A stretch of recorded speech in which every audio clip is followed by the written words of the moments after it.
다음은 서울 관악을 출신의 더불어민주당 정태우 의원 나오셔서 질문해 주시기 바랍니다.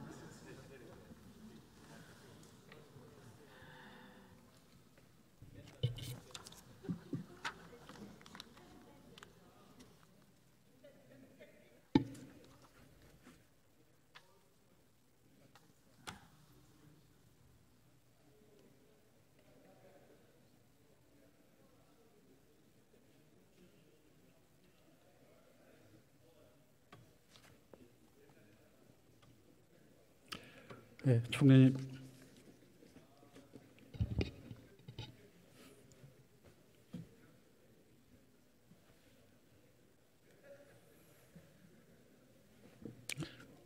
연일 고생 많으십니다. 여론조사에 의하면 대통령직 직무수행 중에서 잘 못하고 있다라는 부정평가가 늘 60% 가까이 나옵니다. 그런데 그 중에는 경제정책에 관한 부분도 있어요. 늘 오릅니다. 제가 보기에는 60% 부정이면 상당히 부끄러운데 또 국민들한테 죄송할 것 같고 어떠신가요? 네, 당초에 예상했던 것보다는 어려움을 겪는 그런 경제 상태인 것은 맞습니다. 네, 임기 초 1, 2년 동안에 60%에 가까웠다는 것은 국민들의 심판이 있다는 걸로 받아들여야 됩니다. 저는 제 생각에는 좀 부끄럽게 생각해야 된다고 봅니다. 국정 운영의 지금 우선순위가 뭡니까? 우선 국가의 안보, 또 국익 외교 이 부분이 중요하고요. 안보의 확보 없이 경제나 이런 것들은 굉장히 어려우니까요. 두 번째로는 역시 경제라고 생각합니다. 우리 재정 건전성을 회복하고 그게 제 생각하고도 다르고 국민 생각하고도 다른 것 같아요. 지금 대한민국은 경제 위기에 빠져 있고 경제 문제를 해결하는 게 저는 경제 민생 문제 해결하는 게 가장 우선순위라고 생각을 합니다.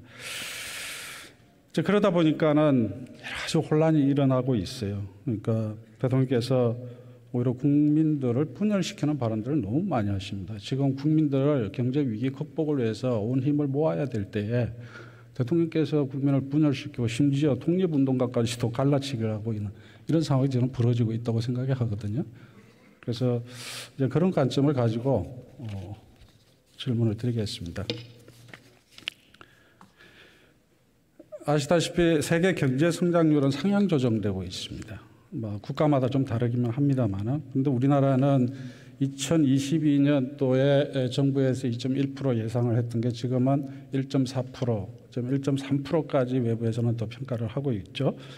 수출의 규모는 11개월째 줄어들고 있고, 25년 만에 일본의 성장률이 역전된다라는 그런 불안한 소식도 들리고 있고요. 1인당 국민소득이 35,000불에서 13,300불 수준으로 떨어졌다라는 이거는 해석에 따라서 달라질 수 있지만 이런 안 좋은 경제 소식들이죠.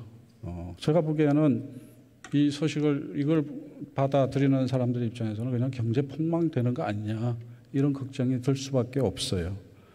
그러나 정부에 있어서는 아까 총리님께서 말씀하신 것처럼 그 우선순위에서 경제가 아니듯이 위기감이 전혀 느껴지지가 않습니다. 입장이 어떠신가요? 경제에 대한 관심과 민생에 대한 관심은 그 어느 정부 못지않게 높다고 생각합니다. 우리 정부가 들어와 가지고 한 100일 동안에 민생 대책을 한 9번 정도 수립했습니다. 그것은 작년 들어오면서부터 급속히 오르기 시작하는 국제금리, 여기에 대한 금융 취약자에 대한 대책이었고요. 또 물가가 저희가 5.2%까지도 올랐습니다만 이 인플레이션에 따른 그런 대책, 이런 것들을 다 포괄하는 그러한 그 대책을 계속했다는 거고요. 그래서 지금 저는 의원님께서 말씀하신 폭망이라는 그 표현은 제가 좀 동의하기가 어렵습니다. 동의하기 어렵시겠죠. 저는 당연히 어려우실 거라고 봐요. 제가 총리님을 설득시킬 생각은 없고요. 제 느낌이 그렇고 많은 사람들이 그렇게 느낄 것이다라고 보고 있고요. 중요한 거는 동일한 조건에서 다른 나라들은 성장률을 다 상향 예측 추정을 하고 있는데 우리는 계속 거꾸로 떨어지고 있다는 거죠. 그것이 우리한테 주는 불안감이죠. 문제는 성장률을 정부가 까먹고 있다는 거예요. 제가 무슨 말씀을 드리는지 잘 아실 겁니다. 민간과 정부를 놓고 보면은 민간에서 1.1%의 2, 4분기 얘기입니다. 1.1% 성장을 했는데 정부가 마이너스 0.5%예요. 정부가 까먹고 있는 겁니다. 어떻게 해석하시나요? 그거는 뭐 지금 우리 대한민국이 처한 굉장히 어려운 지금 상황이죠. 정부의 전체적인 이 부채 문제 때문에 우리가 더 이렇게 정부에서 적극적인 재정 정책을 하게 되면 그걸 몰라서가 아니고 그러한 정책을 하게 되면 우리 경제 전체에 대한 대외적인 신인도가 문제가 되고 결국 인플레가 다시 촉발될 겁니다. 그렇게 재정 걱정을 하시는데 법인세를 깎았나요? 이 법인세 말씀을 하시는데 잘 분석을 해보세요. 이 법인세라는 거는 개인 부자한테 주는 게 아니지 않습니까? 그거는 결국 기업한테 주는 거거든요. 그래서 투자가 늘어났나요? 기업한테 주는 거기 때문에 투자도 안 늘어났고요. 소비도 안 늘어났고 투자는 지금 마이너스입니다. 그러나 만약 그렇게 하지 않았다면 훨씬 어려웠겠죠. 아니죠. 당연히 정부의 주장은 법인세율이 내려지면은 투자를 많이 할 거라고 얘기했던 거고 저희들 주장은 그것이 결국은 대주주 몫으로 돌아간다고 주장을 했었고 학술적으로도 그리고 우리 정부의 경험상으로도 법인세 깎아준다고 해서 투자 늘어나는 거 아니다라는 것을 누차 얘기를 했던 겁니다. 그거는 경험적으로 정리가 되는 거고요. 결국은 세수 감소가 문제가 있습니다. 세수가 감소되는 바람에 재정을 크게 잘라고 해도 쌀 수가 없어요. 지금 내년도 국세 수입이 올해보다 33조 원이 줄어들고 그래서 8.3%가 줄어들어요. 올해 마이너스 세수 결손이 50조 가까이 예측되잖아요. 그러니까 재정 규모를 늘리고 싶어도 못 늘리는 거예요. 제가 보기에는 이거는 이 정부의 경제 실패의 결과예요. 경제를 잘 갖고 쓰면은 세수가 많이 들어왔을 것이고 세수가 많이 들어오면은 당연히 재정도 더 키울 것이고 그 재정을 가지고 경제 성장을 해 나갈 수가 있는 거죠. 그걸 못 해내고 있잖아요. 그걸 왜 부인을 하세요? 그렇지 않습니다. 법인세라는 것은 기본적으로 기업한테 주는 것이기 때문에 우리가 국내는 이 7.5배 정도 오른 국제적인 금리 때문에 투자가 당초 예상보다 분명히 줄어드는 건 맞아요. 그러나 외국인 투자는 비교적 이런 국제적인 금리는 어차피 다 적용이 되는 거기 때문에 조금은 그 나라의 전망, 그 나라의 법인세, 그 나라의 노동관계 이런 것들을 보고 투자를 하는 거거든요. 그렇게 보면 올해 외국인 투자는 상반기에 약 170억 불이어서 어느 해보다도 가장 많이 외국인 투자가 늘어났고요. 그다음에 의원님 잠깐만 시간을 주시면요. 대기업한테 있었던 거잖아요. 그럼 잠깐만 저한테 시간을 좀 지금 주시죠. 마이너스인데 지금 내년도도 그래서 법인세 인하 내년에요. 내년에 세수 부족분이 그 중에서 80% 이상이 법인세 감소분이에요. 세입 중에서 줄어드는 분이 아까 제가 말씀드렸잖아요. 33조 원이 줄어드는데 그 중에서 83%가 법인세입니다. 작년에 법인세법 개정해가지고 내년에 적용되는 거잖아요. 올해 사업 실적을 가지고. 지금 정부조차도 그 법인세가 덜 들어올 거라고 예측을 하고 있잖아요. 의원님, 그게 작년에 1% 내린 법인세 때문에 지금 세수 적자가 다 나는 건 아니죠. 저희가 계산한 바에 의하면 제가 얘기 드리고 싶은 거는 뭐냐면은 이런 거잖아요. 재정의 역할이라는 게 경기 조절 기능이 있다면 인정하시죠? 네. 그러면 그 재정이 제 역할을 하려면 두 가지 방식으로 해결되잖아요. 하나는 부채를 가져오는 방식이 있고 하나는 그러니까 세금을 더 많이 걷어가지고 그 돈으로 하는 방법이 있잖아요. 그러니까 바이든이 정부 초기에 법인세를 28%로 올려가지고 미래 전략 산업에 투자하려고 계획을 했던 건데 그게 안 되니까는 결국은 부채 상한을 올리려고 그랬는데 의회하고 충돌이 생겨가지고 잘 안 됐잖아요. 그 두 가지 길 중에 어느 걸 택하느냐의 문제거든요. 우리가 어차피 지금 재정 건전성 얘기하시고 그 다음에 국가 부채 문제를 걱정하시면은 재정 규모를 더 늘려야 되잖아요. 그럼 세금을 깎아주면 안 되죠. 그 세금을 예를 들어서 가난한 분들을 위해서 깎아주는 거는 이해가 되지만은 잘 나가는 초부자 기업들을 위해서 세금을 깎아줘가지고 재정 여력을 약화시키는 그런 어리석은 짓을 왜 하냔 말이에요. 저한테 좀 답변할 시간을 좀 주시죠. 얘기하세요. 우선 지금 지금 말씀하신 대로 세수가 이런 그 세금의 감면 때문에 일어났다 하는 것에 대해서 저희가 2022년 세법 개정의 세수 효과가 어디에 귀착되느냐 하는 것을 조사를 했습니다. 13조 6천억이 됐는데요. 개인에 대해서 3조 5천억이 세수 효과가 났습니다. 거기에 서민 중산층이 2조 3천억이고요. 고소득층은 1조 2천억입니다. 그리고 법인에 대해서는 7조 1천억이 세수 효과가 났는데 이 중에 대기업은 4조 9천억, 중견기업은 7천억, 중소기업은 1조 5천억입니다. 그러니까 마치 이 세법 개정은 무조건 다 돈 많은 사람한테만 간다. 이건 우선 아니라고 제가 말씀드리고 싶습니다. 아니, 제 얘기는 재정건전성 얘기하시면서 그리고요. 국가 부채 늘 얘기하시는데 그러면 국가 부채 문제가 있다면은 세금을 돈이 있는 사람들한테서 당연히 걷어야죠. 그래야 그게 재정이 안정이 되는 거지. 그 노력은 안 하고 그것도 포기하고 이것도 포기하면은 결국은 공공부문이 정부가 성장률에서 마이너스 0.5%를 까먹고 있잖아요. 아니 그렇죠. 그 결과가 나온다는 걸 제가 지적하는 거고요. 지금까지 그렇게 방만한 재정의 운영을 했기 때문에 더 이상 그런 정책을 할 무슨 방만한 경영을 했다라는 거예요? 무슨 방만한 경영을 400조 부채가 는 거죠. 400조요? 네. 보세요. 총리님, 문재인 정부 1, 2, 3년도에 국가 부채 비율의 증가율은 그 이전 정부보다 훨씬 낮아요. 코로나 때 2년 그때 국가 부채율이 늘어나는 겁니다. 그래가지고 경제 잘 살렸어요. 윤석열 정권 들어와가지고 59조 추경할 때 그 돈 뭘로 했어요? 그렇지 않습니다. 경제 살려가지고 나온 그 법인세 세금 그런 걸 다 모아가지고 53조 원의 추가로 더 거쳐가지고 그 돈으로 윤석열 정권에서 첫 번째 추경 돈으로 썼어요. 그렇게 경제 잘 살려가지고 넘겨줬으면 됐지. 왜 자꾸 전 정부 탓을 하냔 말이에요. 다시 아니고 그다음에 제가 또 말씀드릴게요. 제 질문이에요. 코로나 때요. 그렇지 않습니다. 코로나 때 전 세계가 세계 대공황이 올 거라고 그랬어요. 그때 다른 나라들이 마이너스 4% 경제 성장을 할 때 대한민국은 마이너스 0.7%였어요. 그리고 4% 경제 성장하고 2.9%, 6%까지 간 거예요. 그렇게 경제 잘 살렸으면 됐지. 그걸 왜 자기네들 못하는 걸 왜 전 정부 탓을 하냔 말이에요. 그래서 대한민국 대통령이 2020년, 2021년에 G7 회의에 코로나를 세계에서 가장 잘 대응한 나라 그리고 코로나 이후를 가장 대비를 잘한 나라 해가지고 G7에서 2년 연속 초청을 받아서 세계가 그 경험을 공유하자 해서 초청을 받아갔던 겁니다. 그걸 인정하시고요. 지금 의원님께서는 너무 일방적으로 말씀하시는 거예요.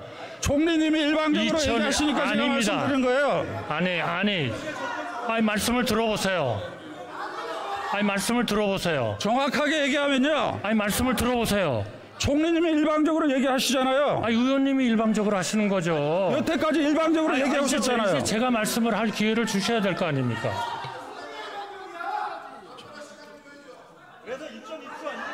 제가 분명히 말씀드리죠. 2019년부터 2022년까지 재정 지출이 증가한 비율을 보면 2020년에는 우리가 오히려 조금 지출이 적었습니다. 미국이 더 많았어요. 그러나 19년부터 22년까지 합치면 지난 몇 년 동안의 세출의 증가가 가장 많았어요. 그러니까 많았으니까 잘 됐다? 문제가 없어야 잘 되는 거 아닙니까? 재정의 건전성이 심대하게 타격을 받아가지고 재정의 건전성이 심대하게 타격을 받아가지고 400조가 늘어가지고 GDP 대비 비율이 50%가 돼가지고 국제사회가 경고를 하는 것이 잘 된 겁니까? 총리님. 그것은 너무 일방적인 얘기입니다. 숫자를 가지고 얘기하세요. 숫자를 가지고. 제가 숫자를 가지고 말씀드렸고요. 잠깐만요. 그래서요. 총리님. 네. 그래 제가 지금 숫자로 가지고 말씀드렸으니까 그걸 참고해 보시고요. 이게 경제 실패로 인해 가지고 세금이 안 거쳐 적어요. 그런데 부채 내기는 싫어. 그런데 정부 때문에 경제 성장률은 떨어져. 이러지도 저라도 못하니까 지금 분식회가 하고 있어요. 뭐냐? 한국은행에서 일시차입금 계속 가져오잖아요. 내년도에 그 일시차입금에 따르는 이자를 내년에 3,492억 원을 편성을 했어요. 있을 수 있는 일이에요. 이거는 왜냐하면 세금이 없으니까 돈이 안 들어오니까 당연히 빨리빨리 집행을 해야 되니 이거는 또 국민들을 한국은행에서 돈을 들일 수밖에 곡해시키는 없어. 통계입니다. 그런데 더 문제는 뭔지 이 알아세요? 국회를 아니 제 얘기 국민들을 들으세요. 곡해시키는 거예요. 잠시만요. 제 얘기 들으세요. 정태호 의원님 잠시만요. 지금 의원님들께서 너무 말씀하셔서 질문도 안 들리고 답변도 안 들립니다.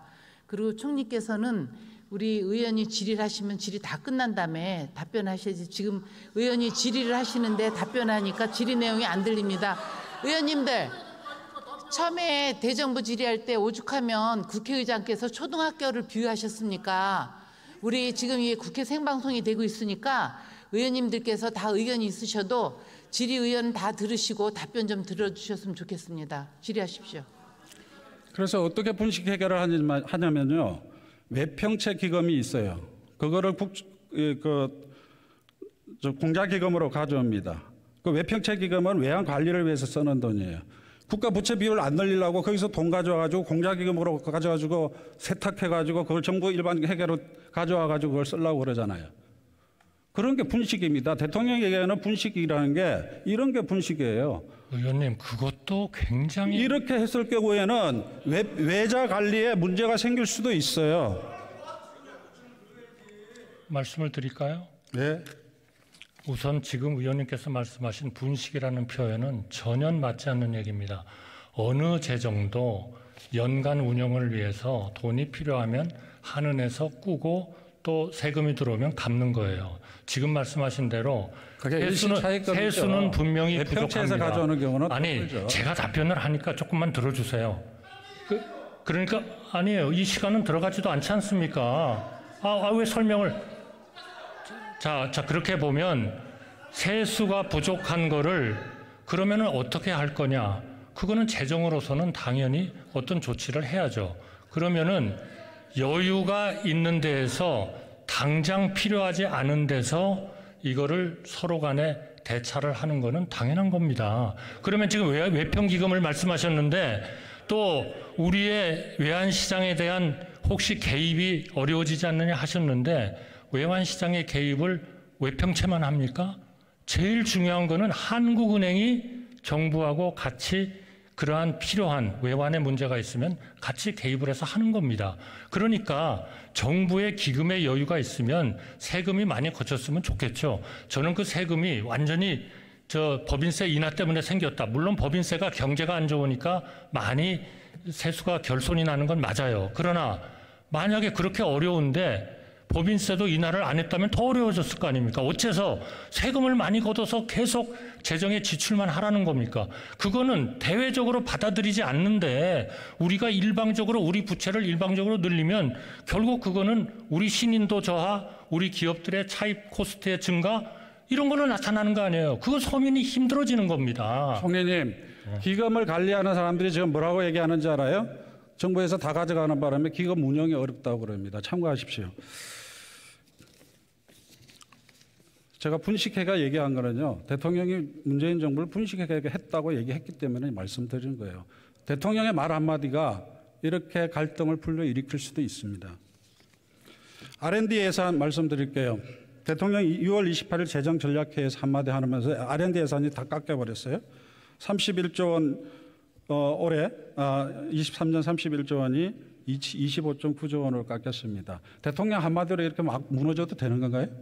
저는 뭐 대통령님의 한마디에 깎였다고 생각합니다. 대통령이 카르텔 얘기하면 그냥 다 깎아버리는 거예요? 의원님 말씀하신 대로 그동안에 이 R&D 예산에 대한 비판이 어떤 거였는지 의원님께서 너무나 잘 아실 겁니다. 총리님은 R&D 예산이 편성되는 과정을 잘 아세요? 잘 압니다. 어떻게 되나요? 과기부가 일단 총괄적인 거를 하고 기재부에 보내서 심사를 받는 거죠. 그런데 자꾸 그 일정이 바뀌었다 이러시는데 저는 그것은 전체적인 예산 편성 과정에서 항상 그러한 차원의 검토 내지는 서로 협의는 있을 수 있다고 생각해요. 이게 어떻게 해서 예산이 도대체 몇백조가 편성이 되는데 대통령님이 한마디에 총리님이 과학기술기본법을 읽어보셨나요? 네, 압니다. 거기에 날짜가 딱딱 박혀 있습니다. 언제는 뭐하고. 그래서 장기 전략과 예산 배분 계획에 따라서 전년도 10월 31일 그리고 당년도 1월 31일, 3월 15일, 5월 31일, 6월 30일 이때 뭐 해야 된다고 기본법에 다 나와 있습니다. 이 절차를 다 밟아가지고 6월 30일 날 결정을 하는 거예요. 6월 20일 날 대통령 말 한마디 하니까 그동안에 밟았던 모든 절차가 다 무력화돼 버리는 거예요. 대통령이 아니면 과기부 장관이 총리님이 과학기술기본법을 위반하고 있는 거예요. 아니, 이 문제에 대해서 법을 제대로 지켰느냐 하는 문제에 대해서 필요하시면 우리 과기부 차관께서 좀 설명을 하시도록 그렇게 하겠습니다.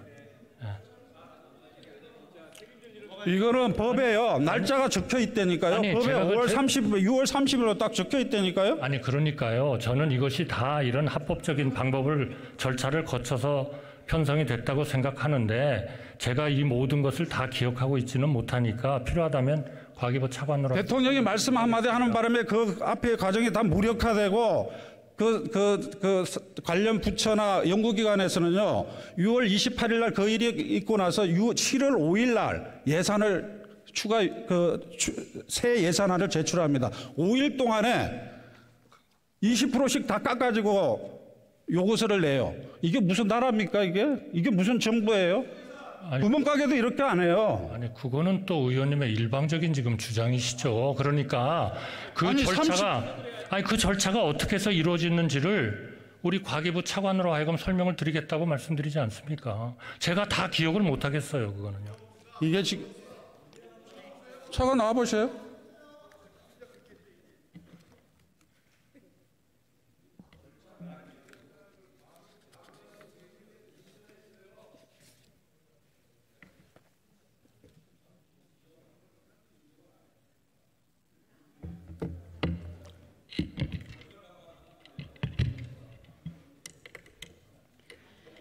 예, 설명해 보세요. 예, 먼저 과기부 차관으로서 부처에서 대통령께서 지시하신 내용을 제때 이행하지 못한 것에 대해서 사과드립니다. 뭐야? 말씀드리겠습니다. 절차가 대통령의 한마디로 R&D 예산이 갑자기 깎였다고 말씀하시는데 사실은 그렇지 않습니다. 저희가 이미 작년도 11월 30일 날 국가과학기술 원로와의 오찬이 있었습니다.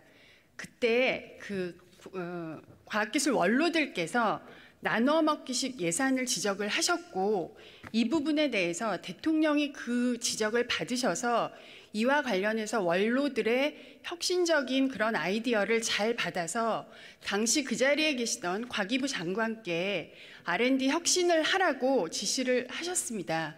그런데 이 부분에 대해서 여러 가지 여건에 내부적으로 과기부 부처 내에서 사실은 논의를 계속 해왔지만 장관님이 못하신 게 아니고요. 계속 논의를 했지만 이거에 대해서 빠르게 이야기를 하지 못했고 그 이후에도 이거는 원로들의 말씀이셨고 그다음에 그 새해 올해 들어서 1월 24일 날 과학기술 영 리더와의 대화에서 또 똑같은 이야기가 있었습니다. 그래서 사실은 오랫동안 이야기를 들어왔고 또 이와 관련해서 내부적인 논의를 거쳤으나 저희가 빨리 부처에서 조치를 하지 못했습니다. 네. 그리고 그 일처의 그 과정에 대해서 6월 30일까지 하는 거는 법적에 있으나 이전에도 7월 달 넘겨서 사실은 예산으로 보낸 적이 있습니다. 그래서 법을 위반했다 안 했다는 법적으로 저희가 판단할 문제지만 이전에도 그런 일은 계속되어 왔다는 것을 다시 한번 말씀드립니다. 하여튼 잘못했네요. 잘못했고 그러나 5일 만에 그 중요한 과기 예산을 20% 깎아가지고 다시 짰다라는 게 참 신기합니다. 그 들어가세요. 부분에 대해서는 충실히 지금부터 제대로 잘 혁신할 수 있도록 윤석열 들어가세요. 이렇게 윤석열 정권에서 대한민국의 미래를 망가뜨리고 있어요. 경제가 무너져 내리고 있습니다. 위기입니다. 그러나 더 위험한 것은 정부가 위기를 위기로 인정하지 않거나 모르고 있다는 것이 더 위기라고 생각합니다. 그로 인해 대한민국의 미래가 무너지고 있는 것 같습니다. 그 모든 위기의 중심에 제가 보기에는 대통령이 있습니다. 이 위기 극복을 시기에 국민의 힘을 모아야 할 시기에 오히려 대통령은 국민을 분열시키고 있습니다. 총리님, 오랜 경험을 가진 총리께서 그 중심을 잡아주시면 고맙겠습니다. 이상입니다. 정태 의원 수고하셨습니다.